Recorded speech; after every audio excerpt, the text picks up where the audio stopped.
Miyam kita mungkin ngasih topik no confidence motion. No confidence motion ahang bakang na ba kudam kayo na wahang ni tahu sih. Kaya ino hari kanda atau pemapan di channel sing atau gambar newspaper sing kari sing da no confidence motion. Karam kanda hari kanda 10 February tadi jatuh yang lain dia atau gumba Manipur gi legislative gi session da no confidence motion move terupaya hai bani. Taseng berarti no confidence motion hari kadi officially kari party na karam party na kari kita makta move terus no tanggal lani kahai posting sih adum kara domain da dum leipam to ko matam khara wat panar kaino chap chana madu maki picture tu madi ubudi phangdri but yes channel singda aduga khabar singda no confidence ki matang ama speculation oina pau hapa thenare aduga pau macha ordi tasengbo makti ekoi khana ramdrasu yadi yabani aduga no confidence motion ne se is a big things very big things maram di kaino ha kan da lainga ta thajarak ta ba haibagi phibam lakpani na natragana leadership change kaina lakpa natragana leadership se namdana थोलक तरसु assembly floor खंगदे parliament की floor खंगदे तंगाई Fadna वा nganghannaba थोलक ननबगी सिगुम्बा होटनारक पटसु no confidence motion सिंग करे सिंग दुम अखोई पुखतब नते थेंगना करे मदुदे parliament ता Narendra Modi prime minister सी वा ngang Manipur की again तोरक मोंगतांग दा कांग्रेस ना खंगी मदुदि मसिंग यामजते अदुगा नो कॉम्पिटेंस मोशन पुखपदा लेंगा ता पाइरिबा बीजेपी मसुंग चुंगसिनबा एनडीए की सेंटर दा करुसुदि कांति काना रो लेंगा की करिगी लेबा फिवम दुदि तवदबो प्राइम मिनिस्टर मसा पार्लियामेंट दा थोलागा वा ngangnanबगी तंजामदि लौदबा यात्रे हारे कांदा नो कॉम्पिटेंस मोशन मूव तौबियो पार्लियामेंट दा रिसेंटली थेंगना खरे मणिपुर की मतंग हारप कांदा नो कॉन्फिडेंस हारप कांदा करी मरमगी मूव तौरगना कनान तौदोरिबा हाइबे ओफम सिंग करी सिंग दै अदुगा पाउ तौनरिबा हाइबे ताइ हजु पाउ द चैनल सिंग कई सिंग पाउ तौनरिबा सिंग सिंगा मोइना तौरि पाउ दसु लाइकली हाइबे मोइ हारिसे लाइकली हाइरप कांदा कांग्रेस अमसुंग एनपीपी अमसुंग चुंगजन्नबा चटमिनबा अदुगा मोट मानबा काइना हाइरि स्वाइसे अदुना चपचाना नो कॉन्फिडेंस मोशन पुख के हारगदी पुखकदौगी करिगी मरम पुखकदौना कनानो खोनो खरदे अदुम उबदि फंगम थोपनी लाखदब नुमिसित उरकप याय तौदौ ngasi खनबद लाक्तोइस नो कॉन्फिडेंस मोशन से मणिपुर की फिवम द लागदी करिगिनो हाइबमा अदुगा मणिपुर इरांग कुइदि कुइरे था चही अनि फारकदबा स्वाइस्तेदा हुजिकता अमु नो कॉन्फिडेंस मोशन पुखलकपा लेंगाक त थाजरक्ति काइन हारकपा नत्रगा लीडरशिप चेंज काइन हाइदर इबछि तंजा चाबरा हाइबे मतंग द कुन खनन तंजाने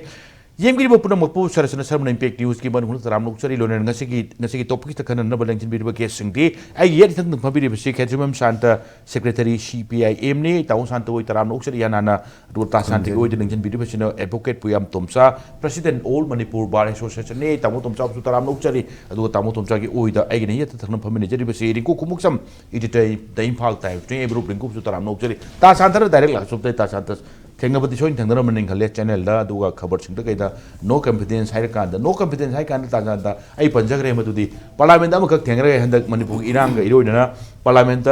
नरेंद्र मोदी प्राइम मिनिस्टर वांग तब याति वांग nganggदबनी हाइर कांदा पार्लियामेंट कइदा डिस्कस तब डिबेट तब मतमदा nganggतबदगी थोलक्तबदगी हाइटारे कांग्रेस तंगाय फदन नो कॉन्फिडेंस पुखलदी प्राइम मिनिस्टर सुंचोय सोयदन थोलतब यारो वांगदब यारो नम कपुकटकी लेंगाक की करिगी लेंगाक त सिंगब लेंगाक थाजद्रे लेंगाक से मी मैमना लेरिबा एमपी मैमना सगोत्रे मणिपुर ओरगना असेंबली ओरगना एमएलए मैमना सगोत्रे का हेवी फिबमा लेजोइनी स्वाइगी एरिया से तमो कमाई उबी अदुग लाकदब सेशन हार कांदा 10 फेब्रुआरी 2025 सेशन उब फंगद्रा इनखले स्वाइस्ते पुगलकपै करी वाफम थोलैसे मतंग मतम चाबरा मणिपुर इरांग सही नि फारकदबा स्वाइद मणिपुर खमथेंग नुंगाइते इरांग मयाम थोकति थोकरे अदो आइगी करिगी मरक्तुसु लीडरशिप की चेंज की मतंग से होय ngang saknabdi dum lei ki chinbei matang di sungai legide no confidence motion ki kari matang lakpa kan ta san ihan kai opum tamini nge sar kenon ekhoi gi manipur ji angakpa lam jingi state sing mong da mai ba bharat ki ekhoi speculation da yamna tawangna thajaba yamna thamna bai ba tare adigi oithokada oigidra is masida dum mari ji na basida ekhoi gi लाली सुम असुमरान बाइसे अमन दि सुम दो अमन लाला दौनेबा लाली सुम खंगदन हंद की मी third की 2023 की हौई फाउदी येनरी सिनेबा आइदि करी मतम high ग्रबने सिदि गिनीसिबु world records न मोइगी अम थमदार दि कोइ मणिपुर सिना पृथ्वी पुंबगी कोलोइ थुवाइनि हाइजग्रबनेबा अदुना speculation ने पंगतौ तौबा अदुना स्पेकुलेशन कना कना तहोनगे आइदा कोइ र्यूमर दि तहोनबे याइ मीडिया खरना कोइ संदोकपदि तौबे याइ नत्र मी खरना संदोकपदि तौबे याइ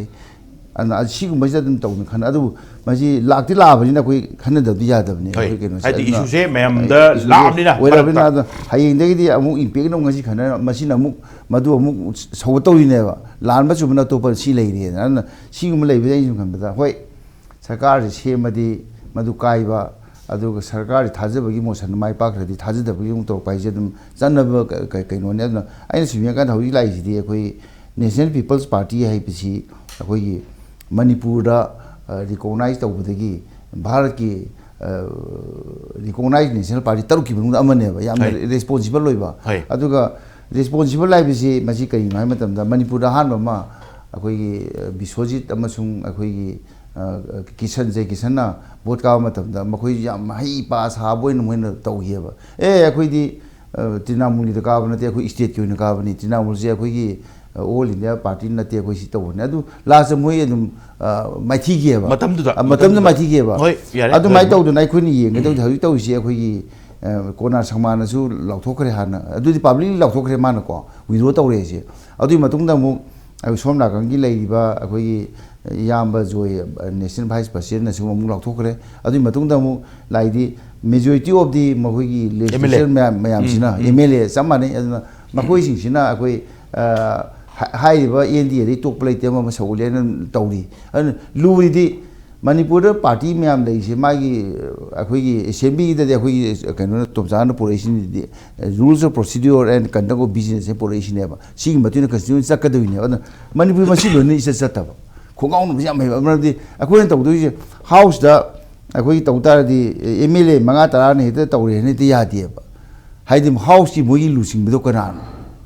ꯑꯩꯈꯣꯏꯒꯤ ꯀꯩꯅꯣꯒꯤ ꯑꯦꯟ ꯄꯤ ꯄꯤꯒꯤ ꯋꯥꯐꯝꯅꯤ ꯍꯧꯖꯤꯛ ꯂꯥꯛꯏꯁꯤ ꯅꯠꯇ꯭ꯔꯥ ꯑꯗꯣ ꯃꯗꯨꯗ ꯄ꯭ꯔꯁꯤꯗꯦꯟ ꯀꯅꯥꯅꯣ ꯑꯣꯏꯔꯤ ꯃꯈꯣꯏ ꯆꯤꯐ ꯋꯤꯞ ꯀꯅꯥꯅꯣ ꯍꯥꯏꯗꯤ ꯂꯩꯔꯤꯕꯅꯦꯕ ꯅꯠꯇ꯭ꯔꯒ ꯄꯥꯔꯇꯤꯒꯤ ꯄ꯭ꯔꯁꯤꯗꯦꯟ ꯀꯅꯥꯅꯣ ꯑꯍꯥꯟꯕ ꯁꯔꯀꯥꯔ ꯁꯦꯝꯕ ꯃꯇꯝꯗꯁꯦ ꯄꯥꯔꯇꯤꯗꯨꯒꯤ ꯑꯗꯨꯅ ꯑꯩꯈꯣꯏꯒꯤ ꯕꯤ ꯖꯦ ꯄꯤꯗ ꯍꯥꯏꯕꯗꯤ ꯕꯤꯔꯦꯟꯁꯦ ꯍꯥꯟꯅ ꯃꯣꯏꯒꯤ ꯂꯤꯁꯇꯦꯠ ꯄꯥꯔꯇꯤꯒꯤ ꯂꯨꯆꯤꯡꯕ ꯈꯟꯗꯧꯔꯤꯅꯦꯕ ꯍꯥꯟꯅ ꯅꯠꯇ꯭ꯔꯥ ꯑꯗꯨꯒꯤ ꯃꯇꯨꯡꯗ ꯃꯊꯪ ꯈꯜꯂꯛꯀꯗꯣꯏꯅꯤ ꯑꯗꯨꯒꯨꯝꯕ ꯃꯌꯥꯝꯗꯣ ꯑꯩꯈꯣꯏꯒꯤ ꯀꯟꯁꯇꯤꯇ꯭ꯌꯨꯁꯟꯒꯤ ꯅꯠꯇ꯭ꯔꯒ ꯑꯩꯈꯣꯏꯒꯤ rules of procedure and conduct of ꯕꯤꯖꯤꯅꯦꯁꯀꯤ ꯃꯇꯨꯡ ꯏꯟꯅ ꯁꯦꯝꯃꯛꯀꯗꯧꯔꯤꯅꯤ ꯑꯗꯨꯅ ꯍꯧꯖꯤꯛꯇꯤ ꯀꯅꯥꯅ ꯃꯈꯣꯏꯒꯤ ꯀꯥꯏꯁꯤꯗ ꯍꯟꯗꯛ ꯅꯨꯡꯉꯥꯏꯇꯕ ꯀꯩꯅꯣ ꯂꯩꯈꯤꯗ꯭ꯔꯦ ꯑꯗꯨꯒ ꯑꯗꯨꯒꯤ ꯃꯃꯥꯡꯗ ꯀꯥꯏꯁꯤ ꯂꯩꯈꯤꯗꯦ ꯂꯥꯎꯊꯣꯛꯈ꯭ꯔꯤꯗꯣ ꯀꯥꯏꯁꯤꯅ ꯑꯃꯨꯛ ꯏꯔꯝꯗ ꯑꯃꯨꯛ ꯍꯥꯏꯔꯦ ꯑꯗꯨ ꯂꯥꯛꯏꯗꯤ ꯑꯥꯏꯟꯒꯤ ꯃꯇꯦꯡ ꯂꯥꯛꯑꯦ ꯑꯩꯈꯣꯏ ꯇꯣꯝꯆꯥ ꯍꯣꯏꯒꯤ ꯃꯇꯦꯡ ꯌꯥꯝ ꯂꯩꯔꯦ ꯃꯔꯝꯗꯤ ꯀꯩꯅꯣ ꯃꯥꯏ ꯁꯥꯏꯟꯗꯨ ꯁꯥꯖꯤꯟꯅꯔꯤꯔꯥ ꯁꯥꯖꯤꯟꯅ ꯇꯧꯕꯗꯤ ꯌꯥꯗꯦꯗꯅ ꯁꯥꯏꯗ ꯁꯤ ꯑꯃ ꯃꯗꯨꯒꯤ ꯀꯩꯅꯣꯁꯤ ꯌꯦꯡꯕ ꯑꯃꯁꯨ ꯗꯔꯀꯥꯔ ꯂꯥꯛꯑꯦꯕ ꯑꯗꯨꯅ ꯑꯩꯅ ꯁꯨꯝ ꯉꯝꯕꯗ ꯃꯁꯤ ꯈꯨꯗꯤꯡꯃꯛꯁꯦ ꯑꯩꯈꯣꯏ ꯑꯃꯅ ꯑꯃꯨꯛ ꯑꯩꯈꯣꯏꯒꯤ ꯄꯥꯔꯂꯥꯃꯦꯟꯇꯔꯤ ꯀꯩꯅꯣꯁꯤꯡꯁꯤꯗ ꯑꯩꯈꯣꯏꯅ ꯇꯧꯗꯧꯔꯤꯗꯤ ꯑꯩꯈꯣꯏꯅ ꯁ꯭ꯄꯤꯀꯔꯅ ꯄꯥꯝꯃꯦ ꯅꯠꯇ꯭ꯔꯒ ꯍꯥꯎꯁꯅ ꯄꯥꯝꯃꯦ ꯍꯥꯏꯅ ꯃꯥꯏ ꯁ꯭ꯄꯤꯀꯔꯅ ꯅꯠꯇ꯭ꯔꯒ ꯆꯤꯌꯥꯔ ꯄꯥꯔꯁꯟ ꯅꯠꯇ꯭ꯔꯒ ꯑꯩꯈꯣꯏ ꯆꯤꯌꯥꯔꯃꯦꯟ ꯑꯣꯐ ꯗꯤ ꯍꯥꯎꯁꯁꯤꯅ ꯂꯣꯛ ꯁꯚꯥꯗ ꯑꯩꯈꯣꯏ ꯆꯤꯌꯥꯔꯃꯦꯟ ꯍꯥꯏꯕ ꯀꯩꯅꯣꯁꯦ ꯑꯩꯈꯣꯏꯒꯤ ꯔꯥꯖ꯭ꯌ ꯁꯚꯥꯏꯁꯦ ꯁ꯭ꯄꯤꯀꯔ ꯑꯗꯨ ꯃꯈꯣꯏꯁꯤꯒ ꯃꯈꯣꯏꯒꯤ ꯃꯈꯥꯗ ꯂꯩꯔꯤꯕ ꯑꯩꯈꯣꯏꯒꯤ ꯁꯦꯀ꯭ꯔꯦꯇꯔꯤ ꯖꯦꯅꯔꯦꯜꯁꯤꯒ ꯌꯥꯝꯅ ꯀꯩꯅꯣꯅꯦꯕ ꯑꯦꯗꯚꯥꯏꯁꯁꯦ ꯇꯧꯗꯣꯏꯅꯤ ꯁꯦꯀ꯭ꯔꯦꯇꯔꯤ ꯖꯦꯅꯔꯦꯜꯁꯤꯅ ꯄꯥꯔꯂꯥꯃꯦꯟꯇ ꯍꯥꯏꯔꯒꯅ ꯁꯤꯗꯅ ꯑꯃꯨꯛ ꯁꯦꯀ꯭ꯔꯦꯇꯔꯤꯗ ꯑꯩꯈꯣꯏꯒꯤ ꯁꯦꯀ꯭ꯔꯦꯇꯔꯤꯁꯤꯅ ꯑꯩ ꯁꯨꯝ ꯌꯦꯡꯀꯥꯟꯗ ꯃꯈꯣꯏ ꯑꯦꯗꯚꯥꯏꯁꯁꯦ ꯏꯇꯧ ꯇꯧꯗ꯭ꯔꯕ꯭ꯔꯥ ꯁꯖꯦꯁꯟ ꯏꯇꯧ ꯇꯧꯗ꯭ꯔꯕ꯭ꯔꯥ ꯅꯠꯇ꯭ꯔꯒ ꯁꯔꯀꯥꯔꯗꯨꯅ ꯄꯥꯝꯃꯤ ꯇꯧꯔꯕ꯭ꯔꯥ ꯍꯥꯏꯗꯤ ꯔꯨꯜꯁꯦ ꯃꯣꯏꯅꯅꯦ ꯃꯣꯏ ꯆꯤꯟꯐꯥ ꯄꯨꯗꯧꯔꯤꯁꯦ ꯁ꯭ꯄꯤꯀꯔ ꯅꯠꯇ꯭ꯔꯒ ꯑꯃꯗꯨꯗꯤ ꯆꯤꯟꯐꯥ ꯄꯨꯔꯝꯗꯕ ꯌꯥꯏꯑꯕ ꯃꯣꯏꯗꯤ ꯆꯍꯤꯁꯦ ꯑꯗꯨꯝ ꯁꯦꯀ꯭ꯔꯦꯇꯔꯤ ꯀꯥꯔꯛꯄ ꯃꯇꯝ ꯆꯍꯤ 10 ꯑꯃ 20 ꯑꯃ 30 ꯑꯃ ꯆꯪ ꯀꯥꯖꯔꯛꯀꯗꯧꯔꯤꯅꯦꯕ ꯑꯗꯨꯅ ꯑꯩ ꯁꯤꯒꯨꯝꯕ ꯑꯗꯨꯒꯤ ꯃꯁꯤ ꯀꯩꯅꯣꯁꯤꯗ ꯑꯩꯈꯣꯏ ꯄꯣꯂꯤꯇꯤꯀꯦꯜ ꯍꯦꯛꯇ ꯋꯥꯔꯦꯞ ꯂꯧꯕꯁꯨ ꯌꯥꯗꯕ ꯁꯤꯒꯨꯝꯕꯁꯤꯗ ꯑꯩꯈꯣꯏꯒꯤ ꯃꯤ ꯖꯦꯜꯗ ꯌꯥꯝ ꯆꯪꯅꯔꯤꯗꯅ ꯑꯩꯈꯣꯏꯒꯤ ꯃꯥꯒꯤ ꯍꯧꯖꯤꯛꯄꯨꯗꯤ ꯑꯇꯣꯞꯄ ꯃꯃꯤꯡ ꯊꯣꯟꯈ꯭ꯔꯦ ꯑꯃ ꯇꯧꯈ꯭ꯔꯦ ꯑꯗꯨꯅ ꯃꯗꯨꯒꯤꯗ ꯔꯨꯜꯅ CRPCꯒꯤ ꯑꯗꯨ ꯑꯗꯥꯒꯤ ꯑꯃ ꯇꯧꯏ ꯌꯥꯝ ꯆꯪꯅꯔꯤꯑꯕ ꯑꯗꯨꯒꯨꯝꯕꯗꯨꯗꯤ ꯀꯅꯥꯅ ꯆꯤꯟꯐꯥ ꯄꯨꯒꯗꯦ ꯃꯥꯒꯤ ꯁꯦꯀ꯭ꯔꯦꯇꯔꯤ ꯅꯠꯇ꯭ꯔꯒ ꯗꯤꯄꯨꯇꯤ ꯁꯦꯀ꯭ꯔꯦꯇꯔꯤ ꯅꯠꯇ꯭ꯔꯒ ꯖꯣꯏꯟ ꯁꯦꯀ꯭ꯔꯦꯇꯔꯤ ꯃꯌꯥꯝ ꯄꯨꯗꯧꯔꯤꯅꯦꯕ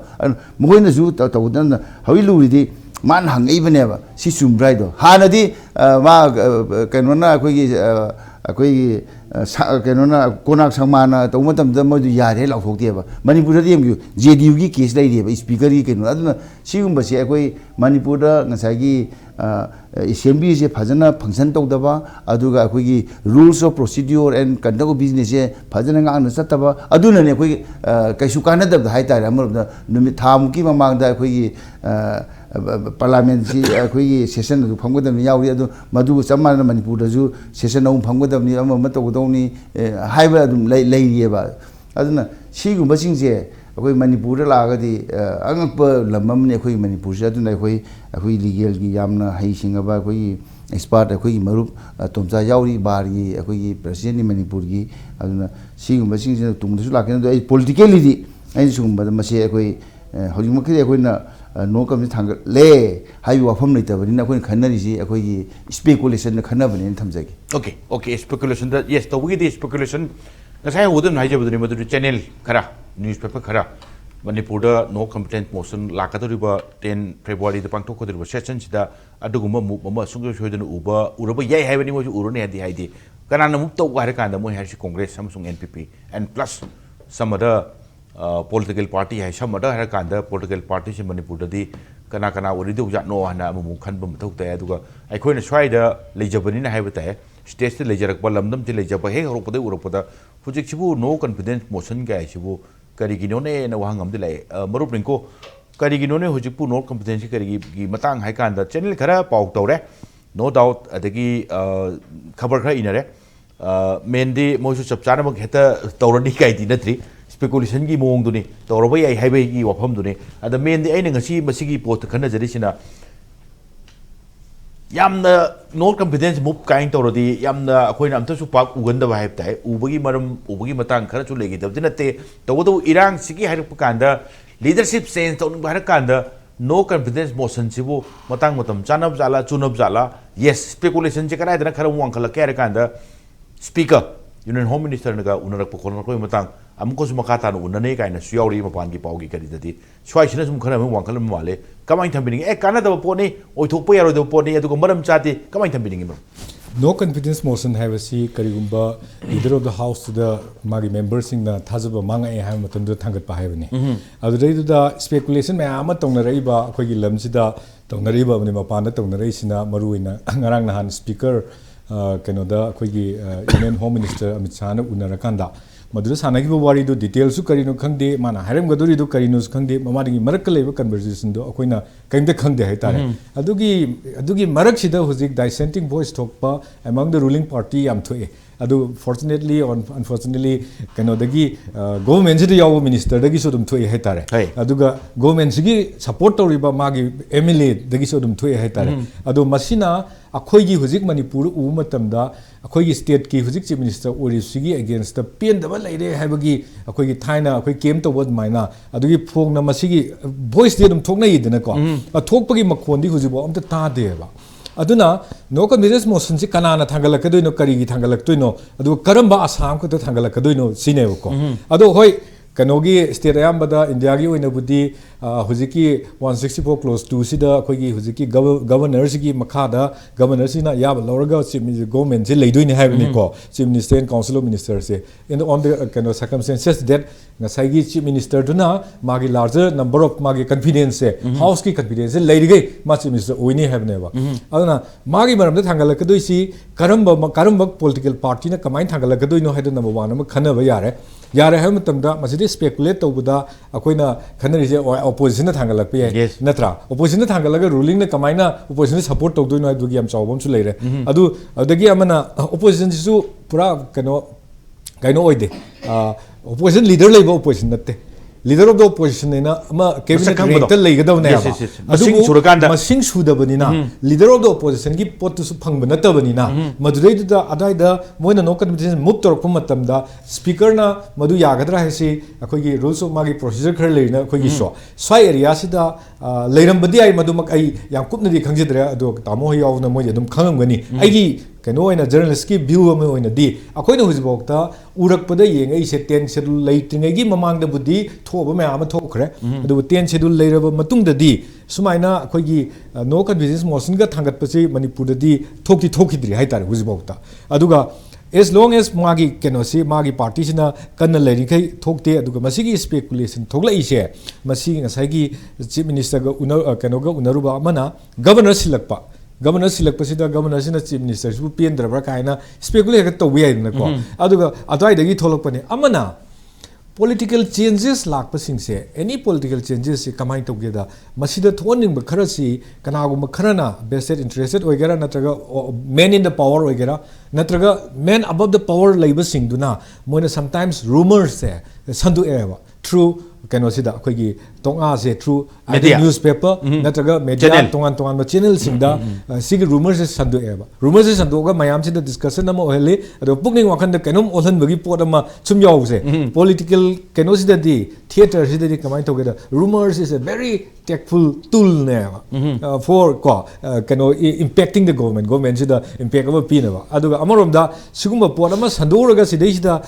ꯀꯩꯅꯣ ꯁ꯭ꯋꯥꯏꯁꯤꯗ ꯑꯃꯠꯇ ꯊꯥꯡꯒꯠꯂꯛꯇꯕ ꯑꯗꯨꯒ ꯃꯁꯤꯒꯤ ꯄꯣꯠꯁꯤ ꯂꯥꯟꯅ ꯁꯟꯗꯣꯛꯄ ꯑꯣꯏꯔꯝꯃꯒꯗꯤ ꯃꯁꯤꯒꯤ ꯄꯣꯠꯁꯤꯗ ꯀꯃꯥꯏꯅ ꯍꯧꯖꯤꯛ ꯂꯩꯔꯤꯕ ꯆꯤꯐ ꯃꯤꯅꯤꯁꯇꯔꯁꯤ ꯍꯧꯖꯤꯛꯐꯥꯎ ꯀꯟꯐꯤꯗꯦꯟꯁ ꯂꯩꯌꯦꯅ ꯍꯥꯏꯒꯗꯕꯅꯦꯕ ꯏꯐ ꯏꯟ ꯀꯦꯁ ꯃꯌꯥꯝꯅ ꯍꯥꯎꯁꯀꯤ ꯀꯟꯐꯤꯗꯦꯟꯁ ꯂꯩꯌꯦꯅ ꯊꯝꯃꯤꯅꯦꯕ ꯔꯨꯂꯤꯡ ꯄꯥꯔꯇꯤꯗꯨꯒꯤ ꯑꯗꯨꯅ ꯏꯐ ꯏꯟ ꯀꯦꯁ ꯃꯁꯤ ꯂꯩꯇ꯭ꯔꯒꯗꯤ ꯍꯧꯖꯤꯛꯇꯒꯤ ꯍꯧꯅ ꯑꯩꯈꯣꯏ ꯃꯥ ꯁꯤꯟꯗꯣꯛꯄ ꯄꯥꯝꯃꯤ ꯀ ꯍꯥꯏꯕꯁꯦ ꯚꯣꯏꯁꯁꯦ ꯀꯩꯅꯣ ꯃꯔꯛꯇꯒꯤ ꯃꯌꯥꯝ ꯑꯃ ꯊꯣꯛꯂꯛꯑꯒꯗꯕꯅꯦꯕ ꯑꯗꯨꯗꯤ ꯑꯝꯇ ꯊꯣꯛꯇꯦꯕ ꯍꯧꯖꯤꯛ ꯀꯦꯝ ꯇꯧꯕꯒꯤ ꯃꯃꯤ ꯇꯥꯗꯦ ꯍꯥꯏꯗꯤ ꯂꯧꯊꯣꯛꯅꯤꯡꯉꯗꯤ ꯀꯦꯝ ꯇꯧꯅꯦꯕ ꯑꯗꯨꯒ ꯅꯣ ꯀꯟꯐꯤꯗꯦꯟꯁꯀꯤ ꯋꯥꯐꯝꯁꯦ ꯄꯨꯈꯠꯄꯗ ꯉꯁꯥꯏꯒꯤ ꯃꯣꯏꯒꯤ ꯄꯥꯔꯇꯤꯗꯨꯗꯒꯤ ꯃꯦꯖꯣꯔꯤꯇꯤꯗꯨꯗꯒꯤ ꯃꯣꯏꯅ ꯈꯣꯝꯃꯀꯥꯟꯗ ꯇꯧꯒꯗꯕ ꯄꯣꯠꯇꯨꯒꯤ ꯃꯃꯤ ꯑꯝꯇ ꯇꯥꯗꯕꯅꯤꯅ ꯍꯧꯖꯤꯛ ꯂꯩꯔꯤꯕ ꯑꯩꯈꯣꯏ ꯃꯅꯤꯄꯨꯔꯒꯤ ꯃꯦꯗꯤꯌꯥꯗꯗꯤ ꯑꯝꯇ ꯃꯁꯤ ꯔꯤꯄꯣꯔꯠ ꯇꯧꯗꯦ ꯍꯣꯏ ꯑꯩꯅ एडिटोरियल इबा अमखक्ता अꯩꯒꯤꯗꯤ यावजगिको यावजगिसि कमाय यावजगिकेदा पॉलिटिकल कैनोसिददि रूमर्स याम लई सुमाइना ngangnabsu lei no confidence makti haide कैनोसिदा थाजब थमददना मागी मायोक्ता मोगी मसागी पार्टी दे वक्त यावरकदरा कयिनोबदा प्रोवाइडेड दैट अखोगी हुजिकी टॉक से यूनियन होम मिनिस्टर गा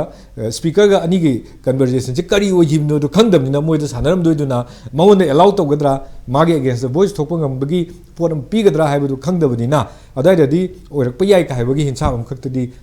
चौरक्प पल्लगा इजेको अदु इ हाइदना अदुगी पोतुदा आइना नो कन्विंस मोशन की पोत से प्रिपेयर तौरे हाइबगी अखोई सोर्स फंगदे अदुसु अदुम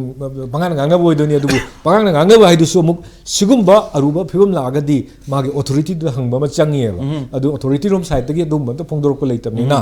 होजिबाउक्ता लेरिबा फिबम सिदा नो कॉन्फिडेंस मोशन अमा मूव तौरकनी हाइबसे इट्स जस्ट ए अखोगी रूमर अमनी अदुबु पॉलिटिकली कनो सबोटेज तौबा यानबा टूल किट अमा ओइना सिनरगा कनागुम्बा खरना सिनरबरा हाइसे सिमसु अदुम आइडिया माइना हंगे रेवनी सम नारे कांदा मोइना पुनिंगिबा मायोन दुदा पुबु याननबा न्यूज नत्रगा स्टोरी नत्रगा थियोरी प्लान तौबा हाइबगी एरिया दुदा लाक्सलकपै वानी सम नारे कांदा यस चप चाना करी खोगी लेरे खोगी नो कॉन्फिडेंस मोशन की करी वाफम से मरम हुजे अदुम नैनरी ता तोमचाई की सुदुम ओपिनियन तारखिनी अदुगा नो कॉन्फिडेंस मोशन आइना टेंतक नदी थोंजरे डिबेट अदुगा तसेंग मोइना पाउ तौदि no confidence motion against N Biren Singh lead government हाइबने अदुगा मरोइना लीडरशिप चेंज की करी मतंग यावरी ओइरबा याइ ओइथोबा याइ हाइबगी वाफम दुने यस प्लान अमदि तौबो माले कराय ओजनोमा मरमदि लोकल की करी की स्वाई की न्यूज़पेपर सिंग करी सिंग चैनल दि थोइना याउद्री अदुगा मपाल लोमदे हाना होरामिना तातोमचा कमाई उबी करीम कांदा थोइना मसिगी स्टोरी मसिगी थियोरी मसिगी वाखलोनसी मसिगी स्पेकुलेशन सी प्लान तोक्सलकपम यावरब्रा प्लान तोक्सलकपम यावबुदुना चैनल सिंग खिना तौरइरा खबर कइदा हाबइबा खोलइबा खरा सिंग लेरि सिंग चे अदुगा नो कॉन्फिडेंस मोशन हारा कांदा अखोइ बौदु दुम चबमदरि करिगिनोने मतंग मतम हाइबम साब जाला करिगिनो सुक मसिंग सुना चटलिबा लेंगाखदैदा थांगलगना कनाना हाइबे वफम लेदोइनिको अदुगा थांगलबे मरमना करिना तसेंग लेंगाक थाजद्रे लेंगाकसी लीडरशिप चेंज तौहनिंगवा लेंगाकसी लेहनिंगदबा हारा कांदा मदुगी चपचाबा पांगनदुबु ओपोजिशन लेरबरा काइबगी वफम हमसु लेतब नते कमाइ थमिनि मसी होय पंगाइदा हाइबदी याय अदुबो आई खोइना आई गोइना येंगम येंगददी हजिकसे मणिपुर की सिचुएशन से हम क्रुशियल होइबा हम मरुइबा एदी तांका कम चंगसिलयेना खले सही एनी सुरकदोरे हजिक केनोदा सुगदोरिनिको मेदा थर्ड मेदा सुगदोरिनि था मरी मुक्तंगाइ सलाबनि सिगी तंजासिदा सही हजिकी अखोइगी केनोसे तोंगानबा हजिक सी ngaraंगी पोटसि थोलकपसिदा ngसागी तोंगानबा पिक्चर म उरेबा मणिपुर सिदा करी उगे हाबा मतमदा हजिक नोंमै कापनबसु मणिपुर की थिएटर दगी होंगरगा म्यांमार थिएटर द चंगिबा दो केएनबी सिदा सीबदा मणिपुर की मचा मणिपुर दी चतखिबको मयाम म यावरपको सिगी पोची जुम लैबसिना ngसागी अखोगी डाइमेंशन जे करिनो हाबेगी पोत अमख लाए दे अतोपा मा मसिगी मरकसिदा ngasi ngarang जे अखोगी पोपी यानथतपा चलुबदा मदुगी चलुबा पुलिस की अखोगी को फोर्स की गाड़ी सिंग थुगाइ रे का हाइबगुमको सिगुम्बा सिम लेरे दे अतोपा मदा ngसागी पॉलिटिकल एरेना दा ngसागी को अखोगी इशू द बेस तो हागदा तौदे हागदा ꯏꯁꯨꯗ ꯕꯦꯁ ꯇꯧꯕ ꯍꯥꯏꯗꯤ ꯀꯩꯅꯣꯗ ꯍꯧꯖꯤꯛꯀꯤ ꯃꯅꯤꯄꯨꯔꯒꯤ ꯋꯥꯅꯔꯤꯕ ꯍꯥꯏꯗꯤ ꯄꯤ ꯃꯌꯥꯝ ꯑꯃ ꯃꯌꯨꯝꯗ ꯍꯟꯕ ꯉꯝꯗ꯭ꯔꯤꯕ ꯑꯗꯒꯤ ꯂꯝꯕꯦꯟ ꯆꯠꯊꯣꯛ ꯆꯠꯁꯤꯟ ꯇꯧꯕ ꯌꯥꯗ꯭ꯔꯤꯕ ꯑꯗꯨꯒ ꯇꯁꯦꯡꯅ ꯍꯧꯖꯤꯛ ꯑꯩꯈꯣꯏꯒꯤ ꯉꯁꯤꯐꯥꯎꯗ ꯑꯩꯈꯣꯏꯒꯤ ꯃꯤꯇꯩꯒꯤ ꯃꯊꯛꯇ ꯂꯥꯟ ꯇꯥꯔꯛꯏꯕꯁꯤꯡꯁꯤꯒꯤ ꯃꯊꯛꯁꯤꯗꯩꯁꯤꯗꯀꯣ ꯀꯔꯤ ꯑꯦꯛꯁꯟ ꯂꯧꯈꯠꯂꯒꯦ ꯑꯗꯒꯤ ꯅꯣꯔꯃꯦꯜꯁꯤ ꯄꯨꯔꯛꯅꯕ ꯀꯔꯤ ꯍꯣꯠꯅꯔꯤꯒꯦ ꯍꯥꯏꯕꯅ ꯉꯁꯥꯏꯒꯤ ꯃꯦꯟ ꯏꯁꯨꯁꯤꯗ ꯆꯪꯕꯒꯤ ꯃꯍꯨꯠꯇ ꯑꯩꯈꯣꯏꯒꯤ ꯃꯤꯁꯤꯡꯁꯤꯅ ꯃꯗꯨꯗ ꯌꯥꯎꯕ ꯌꯥꯅꯤ ꯌꯥꯎꯕ ꯌꯥꯔꯣꯏ ꯑꯗꯒꯤ ꯀꯩꯅꯣꯅꯀꯣ ꯄꯥꯔꯇꯤꯀꯨꯂꯔ ꯄꯥꯔꯁꯟ ꯑꯃꯅ ꯃꯀꯣꯛ ꯑꯣꯏꯔꯤꯉꯩꯗꯤ ꯑꯩꯈꯣꯏ ꯌꯥꯎꯔꯣꯏ ꯀꯥꯏꯅꯀꯣ ꯁꯤꯒꯨꯝꯕ ꯁꯨꯝ ꯇꯧꯔꯛꯄ ꯃꯇꯝꯁꯤꯗ ꯉꯁꯥꯏꯒꯤ ꯑꯩꯈꯣꯏꯒꯤ ꯃꯦꯗꯤꯌꯥ ꯆꯦꯅꯦꯜꯁꯤꯡꯁꯨ ꯇꯁꯦꯡꯅ ꯍꯥꯏꯇꯥꯔꯦ ꯃꯦꯗꯤꯌꯥ ꯆꯦꯅꯦꯜꯁꯤꯡꯁꯤꯁꯨ ꯏꯟꯇꯔꯦꯁ ꯂꯩꯕ ꯉꯥꯛꯇꯅꯤ ꯃꯣꯏꯁꯨ ꯂꯩꯕꯥꯛꯀꯤꯗꯃꯛꯇ ꯂꯩꯔꯤꯕꯅꯤ ꯑꯗꯣ ꯃꯈꯣꯏꯁꯨ ꯇꯣꯉꯥꯟꯕ ꯃꯤꯠꯌꯦꯡ ꯑꯃꯗꯒꯤ ꯌꯦꯡꯉꯒ ꯃꯣꯏꯅ ꯇꯧꯍꯟꯅꯤꯡꯕ ꯅꯠꯇ꯭ꯔꯒ ꯃꯈꯣꯏꯗ ꯉꯁꯥꯏꯒꯤꯀꯣ ꯀꯔꯤꯒꯨꯝꯕ ꯀꯅꯥꯒꯨꯝꯕ ꯈꯔꯒꯤ ꯍꯥꯏꯖꯔꯛꯄꯗꯒꯤ ꯍꯥꯏꯇꯥꯔꯦꯀꯣ ꯏꯟꯐ꯭ꯂꯨꯌꯦꯟꯁꯃꯛꯇꯤ ꯍꯥꯏꯅꯤꯡꯗꯦ ꯑꯗꯨꯗꯒꯤ ꯃꯣꯏꯁꯨ ꯇꯣꯉꯥꯟꯕ ꯋꯥꯐꯝ ꯄꯨꯊꯣꯔꯛꯄ ꯃꯥꯜꯂꯦ ꯑꯗꯨꯒ ꯇꯁꯦꯡꯅ ꯍꯥꯏꯇꯥꯔꯒꯗꯤ ꯍꯧꯖꯤꯛ ꯂꯩꯔꯤꯕ ꯐꯤꯕꯝꯁꯤꯗꯗꯤ ꯅꯣ ꯀꯟꯐꯤꯗꯦꯟꯁ ꯃꯣꯁꯟꯒꯤ ꯋꯥꯐꯝꯁꯤ ꯇꯣꯛꯑꯒ ꯍꯟꯗꯛꯀꯤ ꯐꯝꯒꯗꯧꯔꯤꯕ ꯑꯦꯁꯦꯝꯕ꯭ꯂꯤꯁꯦ ꯍꯥꯟꯅ ꯐꯝꯕꯗ ꯕꯤꯖꯤꯅꯦꯁ ꯑꯃꯠꯇ ꯍꯧꯗ꯭ꯔꯤꯉꯩꯗ ꯑꯩꯈꯣꯏꯗ ꯊꯥꯖꯕ ꯊꯝꯃꯤꯕ꯭ꯔꯥ ꯊꯝꯗꯕ꯭ꯔꯥ ꯍꯥꯏꯗꯅ ꯀꯟꯐꯤꯗꯦꯟꯁ ꯃꯣꯁꯟ ꯍꯥꯏꯕꯗꯣ ꯑꯃꯗꯤ ꯇꯧꯐꯝ ꯊꯣꯛꯄ꯭ꯔꯥ ꯍꯥꯏꯅ ꯈꯜꯂꯦꯕ ꯃꯔꯝꯗꯤ ꯀꯔꯤꯒꯤꯅꯣ ꯍꯥꯏꯕꯗ ꯍꯧꯖꯤꯛ ꯃꯄꯥꯟꯗ ꯂꯥꯡꯅꯔꯤꯕ ꯈꯣꯠꯅꯔꯤꯕ ꯂꯩꯗꯅꯀꯣ ꯑꯗꯒꯤ ꯑꯩꯈꯣꯏ JDUꯒꯤ ꯄ꯭ꯔꯣꯕ꯭ꯂꯦꯝ ꯑꯃ ꯂꯩꯔꯦ ꯑꯗꯒꯤ NPPꯒꯤ ꯄ꯭ꯔꯣꯕ꯭ꯂꯦꯝ ꯂꯩꯔꯦ ꯁꯤꯗꯩꯁꯤꯗ ꯉꯁꯥꯏꯒꯤꯀꯣ ꯑꯗꯒꯤ ꯑꯩꯈꯣꯏꯒꯤ ꯀꯩꯅꯣꯁꯦ ꯍꯧꯖꯤꯛꯀꯤ ꯑꯣꯅꯔꯦꯕꯜ ꯕꯤꯔꯦꯟꯁꯦ ꯃꯥ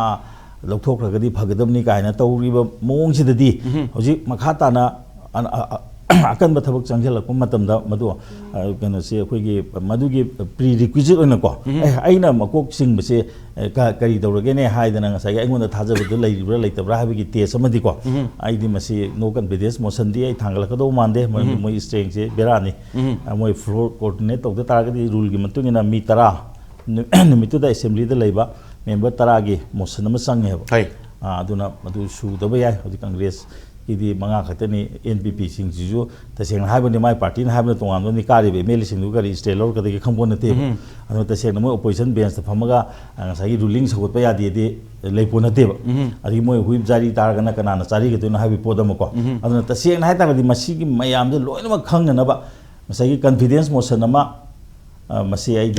ꯂꯩꯉꯥꯛꯅ ꯃꯗꯨꯗ ꯆꯦꯂꯦꯟꯖ ꯑꯣꯏꯅꯀꯣ ꯑꯩ ꯍꯧꯖꯤꯛ ꯑꯩꯅ ꯄꯥꯏꯔꯤꯕꯁꯤꯗ ꯑꯩꯉꯣꯟꯗ ꯀꯔꯤ ꯊꯥꯖꯗꯕ ꯂꯩꯔꯤꯒꯦ ꯑꯩꯅ ꯃꯈꯥ ꯇꯥꯕꯁꯤꯗ ꯀꯔꯤ ꯑꯀꯥꯏꯕ ꯂꯩꯒꯗꯒꯦ ꯍꯥꯏꯗꯅ ꯑꯩꯗꯤ ꯃꯌꯥꯝꯒꯤ ꯊꯥꯖꯕꯁꯦ ꯑꯩꯉꯣꯟꯗ ꯂꯩꯔꯤ ꯃꯦꯖꯣꯔꯤꯇꯤꯅ ꯑꯩꯉꯣꯟꯗ ꯊꯥꯖꯔꯤ ꯍꯥꯏꯗꯅ ꯑꯩꯗꯤ ꯃꯗꯨ ꯀꯟꯐꯤꯗꯦꯟꯁ ꯃꯣꯁꯟ ꯑꯃ ꯄꯨꯈꯠꯄꯒꯤ ꯃꯇꯝ ꯆꯞ ꯆꯥꯕ꯭ꯔꯥ ꯍꯥꯏꯅ ꯑꯩ ꯈꯟꯖꯩ ꯑꯩ ꯑꯍꯥꯟꯕ ꯔꯥꯎꯟꯁꯤꯗ ꯑꯩ ꯁꯤ ꯈꯛꯇꯪ ꯊꯝꯖꯒꯦ